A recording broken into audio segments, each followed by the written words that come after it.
What's happening, everyone? So this is carrying on from section 1211, the modelling with differentiations. We did these ones last time, kind of the smaller ones. Today, now we're looking at the larger ones. Okay, more words, more stuff to do, trickier, basically. Okay, now let's redo this example. A large tank in the shape of a cuboid is to be made from 54 meters squared of sheet metal. The tank has a horizontal base and no top. The height of the tank is x meters.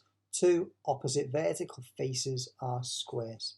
Show that the volume of the tank can be given by that. Okay. Now, all of the questions that you're going to do on this, so all the ones there, they're all talking about shapes. So the best thing to do is just to make sure you've got some kind of diagram here to use. So, a large tank in the shape of a cuboid. So let's draw a cuboid. Okay. Can use that a little bit dark for you.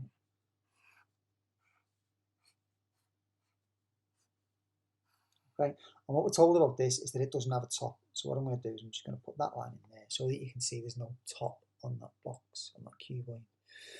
Okay, and what we're told about it is the height of the tank is x meters, so we know that distance there is going to be x.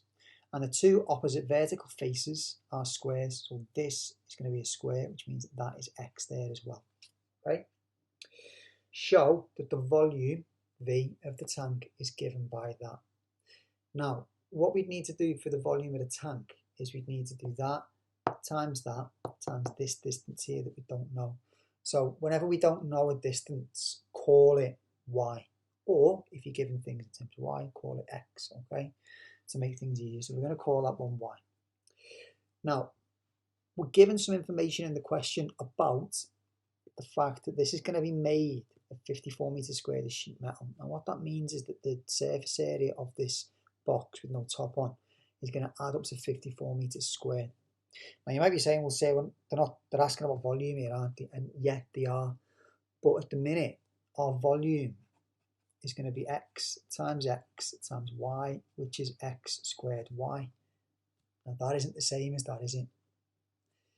This y here, what we need to be able to do is express y in terms of x, but using a different formula. And that's why we have to consider this idea of the surface area, because I'll be able to calculate the surface area of this thing in terms of x's and y's, and then I know that that surface area equals 54. So once I've got that, I can rearrange it to see what y equals in terms of x, and then once I know that, I can change that y for whatever that formula in terms of x is. Right? So I'm going to figure out the surface area. I'm going to write this over here. To do that, I'm going to draw myself a little sketch of what the net of this thing would look like. Remember, the surface area is all the faces, the area of all the faces added together. So that's going to be x there, it's going to be x there, and that's going to be y there. So this square on the top, which should be one of the sides, either this one or this one, will be x times x, which is going to be x squared. Okay, same for this one at the bottom, x squared. This rectangle here has a length of y and a width of x, so that's going to be xy. This one, exactly the same, xy. This one, exactly the same, xy. So our surface area equals 2x squared plus 3xy's. And I'm told in the question that it equals 54, so it means that I can set up this equation using that number up there. Okay, that's where that's come from. Now, what I can do is rearrange this to get what y is on its own, and then sub whatever this is in terms of y in instead of that y up there. So to do that, I'm going to take that 2x squared over to the side first. I'm then going to divide everything by 3x. So y will equal 18 over x minus 2 over 3, x squared divided by x will just be x, like that. Okay, so that is what y is. So I can now replace this y up there with this in a bracket. So the volume equals x squared times 18 over x minus 2 over 3x. So x squared, one of those x squareds will be cancelled out by that x there, so that'll just give me 18x. And x squared times x will give me x cubed, that's minus 2 over 3 x cubed. Okay, so that was part A. Part B says, given that x can vary, use differentiation to find the maximum or minimum value of v. Whenever you see these words, for the purposes of what we're doing today, whenever you see maximum or minimum, it means stationary point.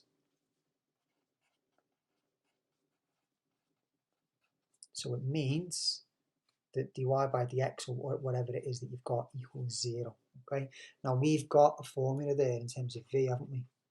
V equals 18x minus 2 over 3 x cubed. So given that the volume varies with respect to x, it means that we do dv by dx when we were talking about that last lesson. Okay, so differentiate this, that's going to go to 18 minus times by the power, I'll cancel that 3 on the bottom there, so that'll just turn into 2. Decrease the power by 1, so that'll be 2x squared. Now if I want to figure out when this thing is a maximum or a minimum, I want when this equals 0, because it will be a stationary point. So 0 equals 18 minus 2x squared.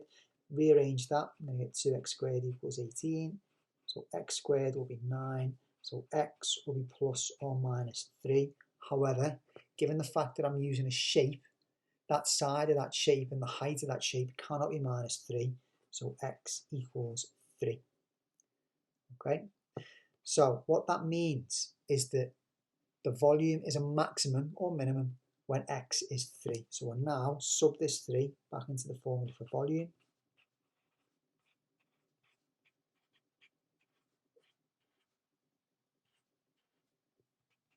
So that's going to give me 54 minus, that's going to give me 54 minus 27, x cubed divided by 3 is 9, times 2 is 18. So that's going to give me 36. So that's the maximum of the volume there. Okay. Right, and then part C says justify that the value that you found is a maximum. Hopefully you can remember how we prove something is a maximum. What do we use? We use the second differential. So my first differential is there. So I'm now going to use d2v by dx squared. And differentiate this thing again. The 18 is going to disappear. This times by the power decrease the power by 1 will turn into minus 4x. And I want to figure that out at the point when x was 3. So I'm going to do minus 4 times 3, which is minus 12. That is negative. Therefore, the point that we found at the point when x is 3 must be a maximum. Okay? So there's an awful lot that's gone on there, and a lot of it like that. I appreciate you maybe looking at that thinking, I can't do that. Absolutely fine. Let's just have a little breakdown of what we did. In part A, so a lot of these questions follow a very, very similar in fact, I think they all do actually, yeah. They follow a similar pattern. Part A will be show.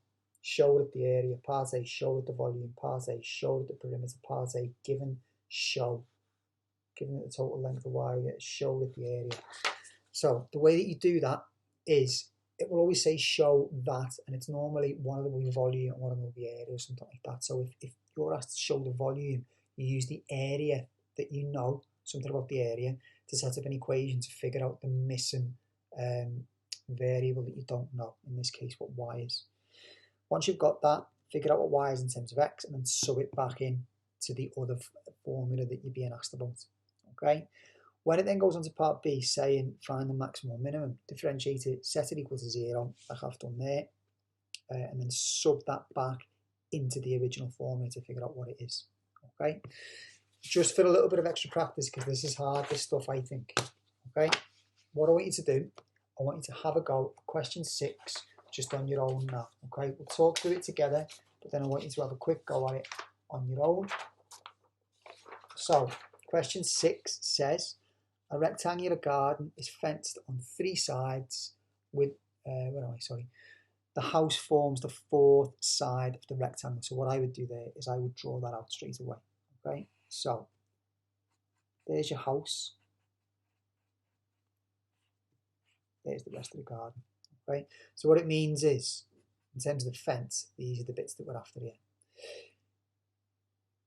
Okay, given that the total length of the fence is 80 meters, show that the area can be given by y brackets 80 minus 2y, where y is the distance from the house to the end of the garden. So that means that distance there from there to there must be y. So that's y and that's y, isn't it? Okay. So what do you think we're going to call this length there? Think about it before. Last time we had x's and we called it y. This time we've got y, so we're going to call this x's. And we know the total length of the fence is 80 meters. So this add this add this is going to give you 80. Simplify that. And then remember that we're being asked for the area. So we want this times this, x times y will be the area. So when you've used this 80, rearrange it to get y and then do that times this one. Okay, and then see if you can get to there. Okay, so pause the video, have a go with that, and then I'll talk you through it in a sec. So what you should have done was set up that y add x equaled 80.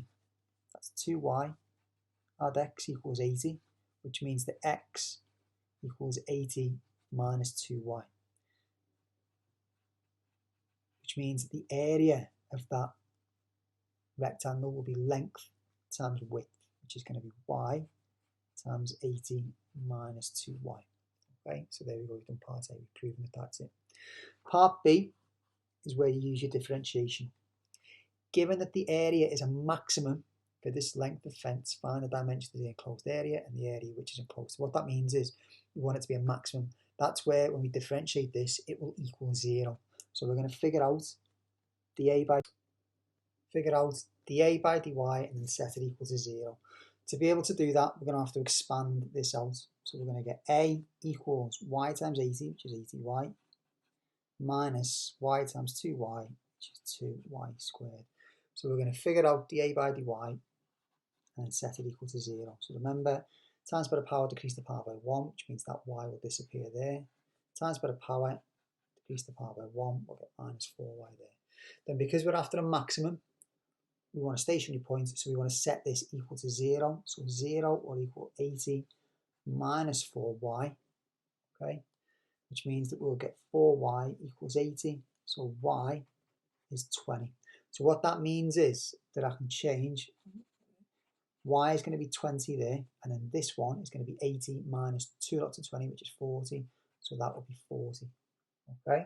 So that means the maximum occurs when y is 20, which means that y is 20 and x is 40, so they are my dimensions of the garden, which is what I'm being asked to figure out there. And then the area of the garden is just 20 times 40, which is 800 meters squared. Okay.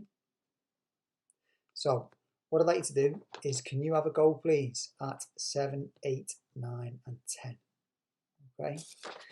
If you are struggling with the part A's on these, please don't think that you can't go on and find part B. Part A here is the tricky bit, I think, because that's the kind of rearranging bit and the bit where you might have to introduce an extra letter and stuff like that. So if you are struggling with those bits, please just go on the, you can use the solution bank by all means, and sort of just put that in and see what you should be doing. But then please don't just copy in part B, have a go at part B on your own. So for example, question 7A, closed cylinder has a total surface area of this. Show that the volume of this cylinder is given by this formula.